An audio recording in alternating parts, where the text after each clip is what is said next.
அன்புள்ள சிம்ம ராசி அன்பர்களே வணக்கம். சிம்ம ராசியினருக்கு இந்த வார ராசி பலன்கள். ராசியில் கேது இருக்கிறார், 2 சூரியன் சுக்கிரன். ராசியில் கேது வயிறு உபாதை அஜீரண கோளாறு உண்டாகும்.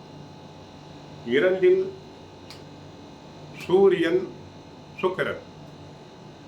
சிலருக்கு கணவன் மனைவியிலேயே வாக்குவாதங்கள் உண்டாகும். 3 செவ்வாய் புதன். அடுத்து 6ஆம் இடத்தில் ராகு. அடுத்து 7ஆம் இடத்தில் ராகு. அஸ்தமத்தில் சனி வக்கரம் அடைந்திருக்கிறார். ராசிக்கு 2 சுக்கிரன் 3 செவ்வாய். சில நல்ல வாய்ப்புகள் தங்களுக்கு தேடி வரும். எந்த ஒரு விஷயத்திலும் சாமர்த்தியமாக செயல்பட்டு அடைய வேண்டிய இலக்கை அடைய வாய்ப்புகள் உண்டாகும். 7இல் ராகு இருப்பதால், சனி வக்ரகதியில் இருப்பதால் கணவன் மனைவி விட்டு கொடுத்து செல்ல வேண்டும். வார்த்தைகள் தரிப்பான வார்த்தைகளை உபயோகிக்கக்கூடாது. உங்களின் அனைத்து தேவைகளும் பூர்த்தியாகும். தொழில் வியாபாரத்தில் நீங்கள் நிதானத்தோடு செயல்பட்டால் வளமான பலன்களை அடையக்கூடிய வாய்ப்புகள் உண்டாகும். நீண்ட நாட்களாக தீர்க்க முடியாத பிரச்சனைகள் அனைத்தும் தீர வைக்கலாம். வேலைக்கு செல்பவர்களுக்கு பணி சுமை இருந்தாலும் எடுத்த பணியை குறித்த நேரத்தில் செய்து முடிப்பீர்கள்.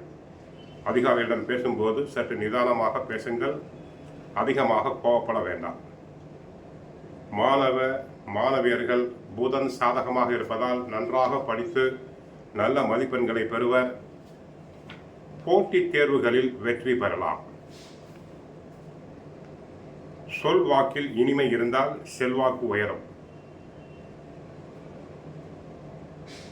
வீட்டில் நிம்மதி தேவை என்றால் அடக்கம் தேவை. இரத்த அழுத்த மாற்றம், பற்கள், மூட்டு உபாதைகள் வரலாம். 2இல் சுக்கிரன் அமர்ந்து 8ஆம் இடத்தை பார்க்கிறார். தோஷங்கள் குறைந்து அமைகிறது.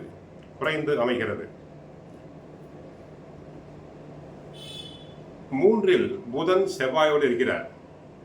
உடன் பிறப்புகள் உதவும் வாய்ப்பு உண்டு. விலகி சென்ற உறவினர்கள் வீடு தேடி வரலாம்.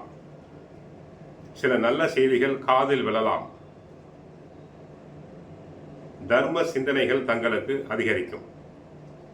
ஐடி துறையில் உள்ளவர்களுக்கு, கலைத்துறையில் உள்ளவர்களுக்கு நல்ல வாய்ப்புகள், வருமானங்கள் கூடும். சில எதிர்பாராத செலவுகளும் உண்டாகலாம். 2இல் சூரியன் மன உளைச்சல், எரிச்சலான பேச்சு, கோபமான வார்த்தைகள் தந்து விரோதத்தை உண்டாக்கலாம். எச்சரிக்கை தேவை. உடல் ஆரோக்கியத்தில் சற்று கவனம் தேவை.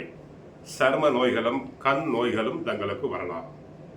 கோவிலுக்கு சென்றால் ஞாயிற்றுக்கிழமை சூரியனை வழிபடுங்கள், சிவபெருமானை வழிபடுங்கள். தங்கள் கஷ்டங்கள் அனைத்தும் விலகும். வாழ்க வளமுடன், மங்களம் உண்டாகட்டும்.